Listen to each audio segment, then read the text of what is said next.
কার যেন মা নাই, কার যেন বাবা নাই, চির বিদায় নিয়ে বাঁশ বাগানে, কলা বাগানে, রাস্তার ধারে, পুকুরে পারে শুয়ে রইছে আল্লাহ। ওই মাছকে কবর থেকে দোয়ার আবদার জানায়।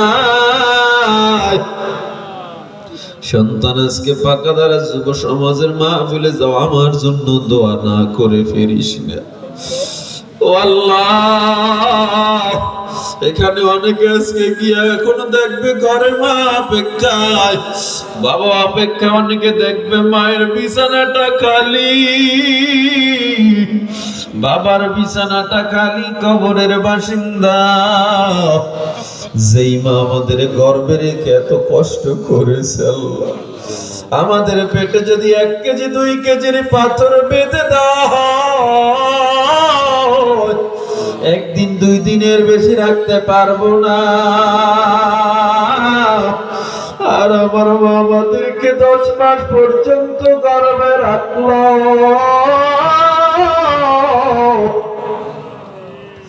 আবার যখন দুনিয়াতে আসবো, চিকিৎসা বিজ্ঞান বলে কোন মানুষের ব্যথা যখন 40 ইউনিট হয় মানুষ মারা যায়। আর আমার মা 56 ইউনিট ব্যথা সহ্য করে আমার ভূমিষ্ঠ করলো। 40 ইউনিট ব্যথায় যেখানে মানুষ মারা যায়, 56 ইউনিট ব্যথা সহ্য করেও মা দুনিয়ায় আসার পর রাগ করে মধ্যে ফালা দেয় না।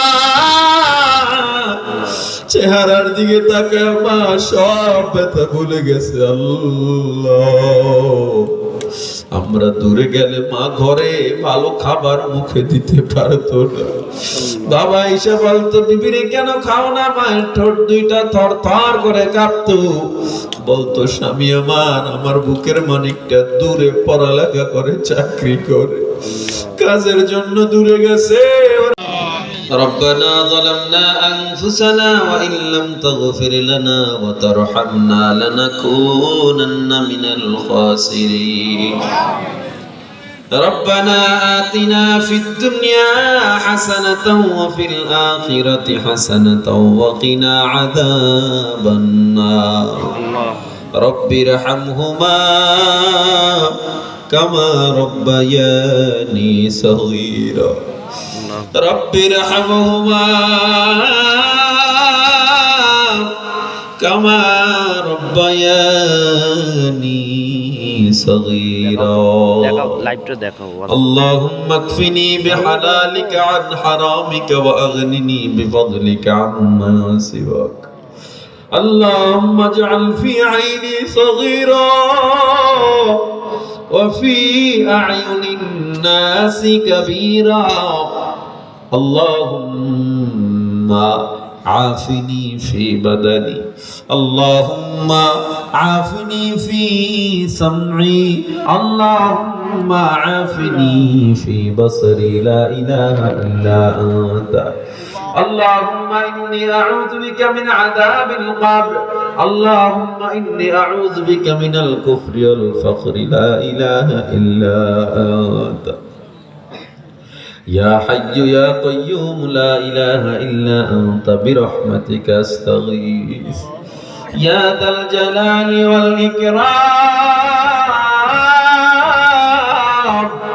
يا ذا الجلال والإكرام يا ذا الجلال والإكرام জীবনে না করিলাম বন্দেগি গুনাহ করে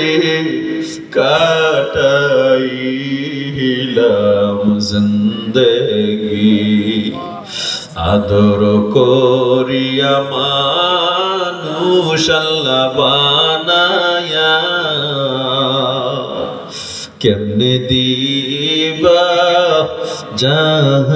জাহান্নামে ফালায়া বান্দা যখন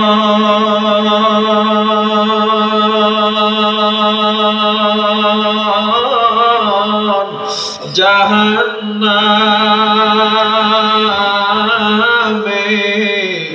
জ্বলিবে তুমি মাওলা কেমনে সহ্য করিবে। রব্বুল আলামিন পাকা দাঁড়াই ময়দানের দিকে তাকায় দেখো, তোমার গোলামগুলো টাকার জন্য আসে নাই, খাবারের জন্য আসে নাই আল্লাহ। ঘরে কারো খাবারের অভাব নাই আল্লাহ, থাকার জন্য ঘুমানোর জন্য বিছানার অভাব নাই। তোমার মোহাব্বতে পড়ে এতটা গভীর রাত, এই ঠান্ডার মধ্যে বসে আছে আল্লাহ, তুমি কাউকে খালি বাড়ি নিও না আল্লাহ। সবার হাতগুলো কবুল করে দাও আল্লাহ, জীবনের গুনাহগুলো ক্ষমা করে দাও। আয় আল্লাহ, বুঝে না বুঝে জেনে না শুনে কত গুনাহ করলাম, গুনার দিকে না তাকায় তোমার রহমতের দিকে তাকায় আমাদের ক্ষমা করে দাও আল্লাহ। রব্বুল আলামিন পাঁচ ওয়াক্ত নামাজে বানায় দাও আল্লাহ। তোমার উপরে তাওয়াক্কুল ভরসা নিয়ে আলোচনা হইল আল্লাহ, তুমি আমাদের এমন পরীক্ষায় ফলাইও না সেই পরীক্ষা আমরা ফেল করব আল্লাহ। আল্লাহ তুমি বান্দার উপরে এমন পরীক্ষা দাও আমরা যেন পাস করতে পারি আল্লাহ।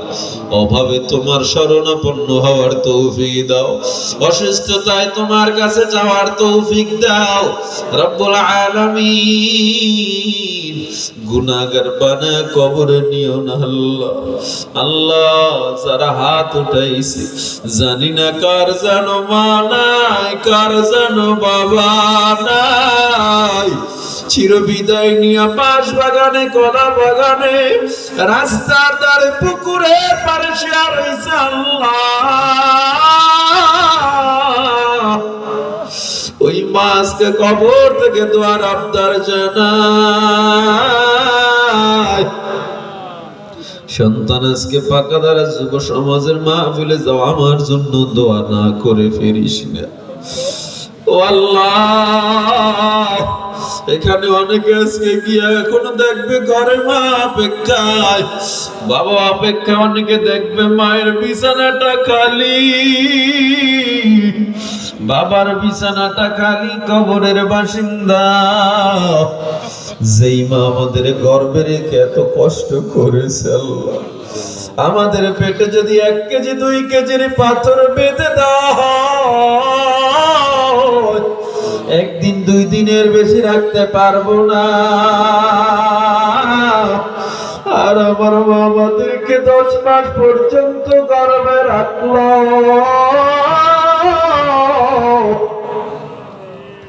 আবার যখন দুনিয়াতে আসবো, চিকিৎসা বিজ্ঞান বলে কোন মানুষের ব্যথা যখন 40 ইউনিট হয় মানুষ মারা যায়। আর আমার মা 56 ইউনিট ব্যথা সহ্য করে আমারে ভূমিষ্ঠ করলো।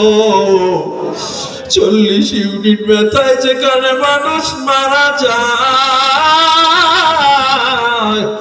56 ইউনিট ব্যথা সহ্য করেও মা দুনিয়ায় আসার পর রাগ করে মধ্যে ফালা দেয় না। চেহারার দিকে তাকায় মা সব ব্যথা ভুলে গেছে আল্লাহ।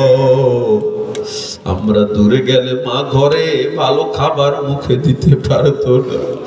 বাবা এসে বলতো, বিবিরে কেন খাও না? মায়ের ঠোঁট 2টা থর থর করে কাঁপতো। বলতো, স্বামী আমার বুকের মানিকটা দূরে পড়ালেখা করে, চাকরি করে, কাজের জন্য দূরে গেছে, ওরে দূরে রেখে আমি মা কেমনে ভালো খাবো? ও দয়ার আল্লাহ, ময়দানে তাকা দেখো কে যেন মা হারাইয়াতিম। সন্তানের দোয়ার উসিলা করে মায়ের কবর জান্নাতের উঁচু মাকাম বানায়া দাও আল্লাহ। রব্বুল আলামিন আমাদের যাদের বাবা নাই, চৈত্র মাসের রোদে বাবা পিঠটারে পোড়াই আমাদেরকে রিজিকের ব্যবস্থা করেছে, যোগান দিয়েছে।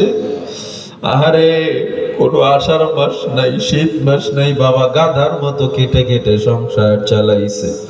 আমাদের পড়ালেখার খরচ চালাইছে, নিজে ছেঁড়া গেঞ্জি ছেঁড়া জুতা দিয়া জীবন কাটা দিছে। ঈদের সময় নতুন কিছু কিনে নাই আমাদের খুশি রাখতে গিয়া। ও দয়ার আল্লাহ, জানি না বাবা নামের ছায়াটাও কে যেন হারাইছে। সন্তানের দোয়া সিরা করে বাবার কবর জান্নাতের বাগান বানায় দাও। যাদের মা বাবা বেঁচে আছে হায়াত বাড়ায় দাও, শিফায়ে আজলা কামিলা দিয়া দাও। আল্লাহ আমাদের মধ্যে যারা ঋণগ্রস্ত ঋণ মুক্ত করে দাও। আল্লাহ যারা ব্যবসা বাণিজ্য করে ব্যবসা বাণিজ্যে বরকত দিয়া দাও। রব্বুল আলামিন আমাদের সবাইকে তোমার খাঁটি গোলাম বানায় নাও। প্রত্যেকটা হাত দিয়া কাবার কালো গিলাফ ধরে লাব্বাইক বলার তৌফিক দাও আল্লাহ। মদিনা জিয়ারতের তৌফিক দাও। এই এলাকার প্রত্যেকটা ঘরে শান্তি দিয়া দাও আল্লাহ। অত্র এলাকার মসজিদে যেখানে যা প্রয়োজন গায়বী খাজানা দিয়ে পুরায়া দাও আল্লাহ। যারা মসজিদে দান করে, যারা যুব সমাজের এই মাহফিলে সহযোগিতা করে, আল্লাহ গো সবাইরে কবুল করো। যারা অর্থ দিয়া, মেধা দিয়া, বুদ্ধি দিয়া, পরামর্শ দিয়া সহযোগিতা করছে, আয়োজক কমিটির যারা সহযোগিতা করছে, বাদ মাওলা গো মানুষের মধ্যে অন্যান্য মানুষ যারা সহযোগিতা করছে দেশ থেকে বিদেশ থেকে, আল্লাহ সবাইকে কবুল করে নাও। প্রত্যেকের ঘরের বিপদ আপদ দূর করো, অসুস্থতা দূর করে দাও আল্লাহ। অত্র এলাকার প্রত্যেকটা কবরকে জান্নাতের বাগান বানায় দাও আল্লাহ। আল্লাহ প্রত্যেকটা পরীক্ষার্থী ভাইয়ের পরীক্ষায় সফলতা দাও। প্রত্যেকটা ব্যবসায়ী ভাইয়ের ব্যবসায় বরকত দাও। কৃষিজীবী ভাইয়ের কৃষিতে বরকত দাও আল্লাহ। এই এলাকার প্রত্যেকটা ঘর থেকে কোরআনের আওয়াজ জারি করে দাও। মা বোনরা হাত উঠাইছে রে আল্লাহ, মা বোনদের আবেদা জাহেদা বানায়া দাও আল্লাহ। পর্দা নিশিক বানায়া দাও আল্লাহ। সুদ মুক্ত ঘুষ মুক্ত জীবন দাও আল্লাহ। আল্লাহ গো এমন সময় হাত উঠাইছি, তুমি প্রথম আসমানে এসে বান্দারে ডাকতেছো। দোয়া কবুলের জন্য ডাকো আল্লাহ। তুমি এক, তোমার সাথে শরীক নাই আল্লাহ। ইউসিলায় আমাদের সবার দোয়া কবুল করে নাও আল্লাহ। আল্লাহ মনের নেক আশা পূরণ করে দাও আল্লাহ। আল্লাহ আশায় কোনো অকল্যাণ থাকলে কল্যাণ দ্বারা তুমি পরিবর্তন করে দাও আল্লাহ। আল্লাহ সবার উসিলায় আমি গুনাহগার, কেউ ক্ষমা করে দাও আল্লাহ। আল্লাহ আমার মাদ্রাসাটাও কবুল করে নাও। যেখানে যা প্রয়োজন গায়বী খাজানা দিয়ে পুরায় দাও আল্লাহ। আল্লাহ শেষ ফরিয়াদ আমাদের সব মুসলিম বিশ্বের সব মুসলমানদেরকে তুমি হামলা মামলা থেকে হেফাজত করো আল্লাহ। ফিলিস্তিন সহ গোটা বিশ্বের মুসলমানদের হেফাজত করো। অত্র এলাকার আমাদের প্রত্যেকটা ভাইকে জান্নাতি হিসাবে কবুল করে নাও। সুবহানা রাব্বিকা রাব্বিল ইজ্জাতি আম্মা ইয়াসিফুন ওয়া সালামুন আলাল মুরসালিন ওয়ালহামদুলিল্লাহি রাব্বিল আলামিন।